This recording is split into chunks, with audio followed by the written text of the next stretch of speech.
तो एक लाचार और विवश मुख्यमंत्री अपने समाज की लड़ाई नहीं लड़ सकते हैं। वो तो जिनके भरोसे मुख्यमंत्री हैं, जिनके बल पर मुख्यमंत्री हैं, उनकी बात को मानेंगे, उनके हिसाब से चलेंगे।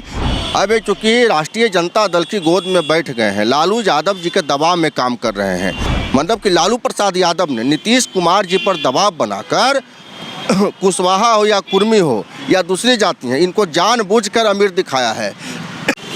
बीते दिनों जाति आधारित गन्ना की रिपोर्ट पेश करने के बाद बिहार सरकार ने शीतकालीन सत्र के दौरान उस गन्ना की आर्थिक एवं सामाजिक रिपोर्ट भी पेश की है, जिसके अनुसार कुर्मी एवं कुशवाहा जाति को जो है अमीर दिखाया गया है, आर्थिक रूप से उन्हें अमीर दिखाया गया। हमारे साथ बात करने के लिए आरएलजेडी के प्रदेश अध्यक्ष युवा विंग के हिमांशु पटेल जी हैं। क्या लगता है सर, जिस तरह से आर्थिक एवं सामाजिक गन्ना में कुर्मी कुशवाहा को अमीर दिखाया गया है, क्या कहें? देखिए, हम तो पहले ही कह चुके हैं कि माननीय मुख्यमंत्री श्री नीतीश कुमार जी का स्थिति ठीक ठाक नहीं रहने के कारण अब चूँकि राष्ट्रीय जनता दल की गोद में बैठ गए हैं, लालू यादव जी के दबाव में काम कर रहे हैं।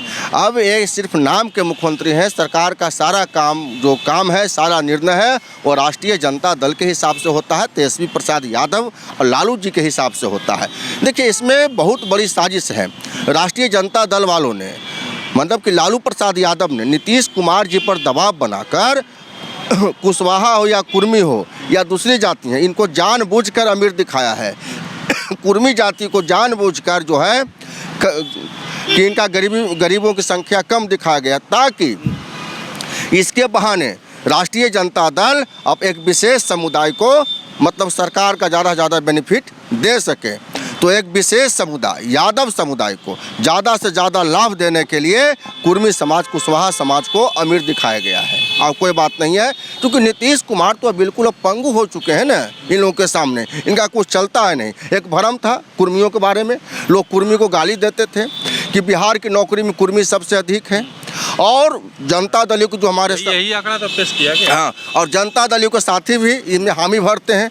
मेरा साफ कहना, जो जितना पढ़ा उतना नौकरी लिया है, आरक्षण का फायदा नहीं हुआ। जो जितना पढ़ा है उतना नौकरी लिया है, सरकार का फायदा नहीं हुआ। सरकार का फायदा होता तो आज नालंदा और पटना के बाहर चल जाइए, कुर्मियों की स्थिति को देख लीजिए। आज भी कुर्मी मजदूर बनकर जीने को विवश है, उनको 2 जून की खाने की रोटी नहीं मिलता है। सुपौल, दरभंगा, मधेपुरा के कुर्मियों आंकड़े तो कुछ और बोलते हैं। आंकड़ा तो जानबूझकर ही बढ़ा कर दिखा दिए हैं ना, और राष्ट्रीय जनता दल के लोग दिखवा दिए हैं, ताकि सरकार का जो योजना बने विकास के लिए पिछड़ा को, अति पिछड़ा को, तो पिछड़ा में सबसे अधिक लाभ यादव को मिल जाए कि मेरा जात सबसे गरीब है, कुर्मी तो अमीर है, उसको कम लाभ दिया जाए, और मेरा गरीब है। जबकि सच्चाई यह है कि बिहार के सारा जो संसाधन है, 70% संसाधन पर, चाहे बालू का खनन हो, टेंडर हो, ठेका हो, उस पर एक विशेष समुदाय का कब्जा। जनता दल पे आरोप लगा रहे हैं बिना मुख्यमंत्री की मर्जी को हो गया। अरे मुख्यमंत्री तो विवश है, मुख्यमंत्री के चलती है कहा, मुख्यमंत्री का मानसिक स्थिति ठीक ठाक है ना, उनका जो है अब राजनीतिक ताकत बहुत ज़्यादा है। तो एक लाचार और विवश मुख्यमंत्री अपने समाज की लड़ाई नहीं लड़ सकते हैं। वो तो जिनके भरोसे मुख्यमंत्री हैं, जिनके बल पर मुख्यमंत्री हैं, उनकी बात को मानेंगे, उनके हिसाब से चलेंगे। इसी का नतीजा है कि कुर्मी आज तक गाली सुन रहा था कि सबसे अधिक नौकरी करता है। रिपोर्ट सामने आ गया ना, कितना नौकरी करता है, रिपोर्ट सामने है।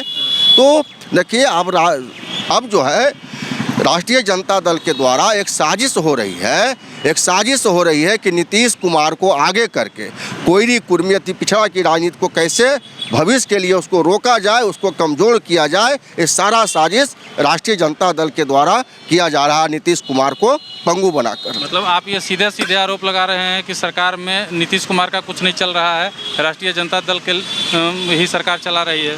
देखिए, आप अब इसकी बात किए तो आप मंत्रालय को ही देख लीजिए। जेडीयू के पास कौन सा मंत्रालय है जिससे जनता का काम हो सकता है? सारा तो जनता संबंधित जो भी काम है तो आरजेडी के पास है। ये तो मुखौटा के लिए मुख्यमंत्री हैं, सरकार तो पूरी तरह आरजेडी की चल रही है। मंत्री है, वित्त मंत्री यही है, भवन निर्माण मंत्री यही हैं। वित्त मंत्री इस काम नहीं होता ना, वित्त मंत्री इस काम नहीं होता। आप विभाग उठाकर देख लीजिए, जितना जो जनता से रिलेटेड है, जनता के विभिन्न कल्याणकारी योजनाओं को लागू करने वाला विभाग है, वो तो उन लोग के पास है। इनके पास है क्या?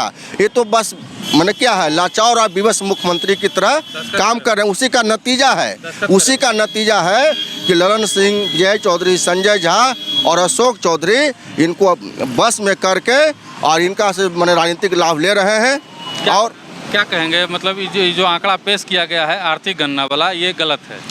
देखिए बिल्कुल उसमें जो है ना गणना में कहीं न कहीं अनियमितताएं बरती गई है और उसमें एक जाति खास करके कुर्मी जाति और दूसरी अति पिछड़ी या कुशवाहा जाति को टारगेट किया गया है। सिर्फ इसलिए किया गया है कि आने वाले दिनों में जिस समाज से लालू जी के लाल आते हैं तेजस्वी यादव, उनको चुनौती नहीं मिले, उससे बचाव के लिए सारा हेरफेर किया गया है। इसमें आप बदलाव चाहते हैं? बिल्कुल। मतलब पटना और जिला के बाद आप कोई जिला में चल जाइए, आर्थिक गणना ठीक से हुआ ही नहीं है।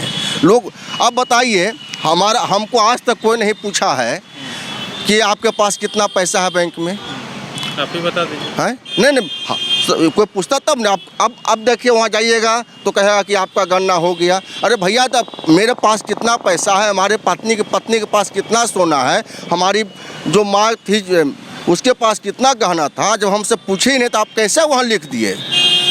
ये तो मैंने अनुमान से लिख दिए कि हिमांशु पटेल भाई पॉलिटिकल वर्कर है तो उसके पास ज़रूर सोना होगा, दो भर लिख दो, दो भर। तो ये कोई सर्वे का तरीका है? चलिए, ये थे हिमांशु पटेल, जिन्होंने साफ तौर पे कहा है कि सरकार के द्वारा जो आर्थिक गणना पेश की गई है उसमें बहुत सारी खामियां हैं। इसको जो है दोबारा फिर से बढ़िया से अच्छे से जांच करके पेश करना चाहिए। इस बारे में आप क्या सोचते हैं, हमें कमेंट बॉक्स में बताइएगा। तब तक के लिए देखते रहिए मागी न्यूज़। धन्यवाद।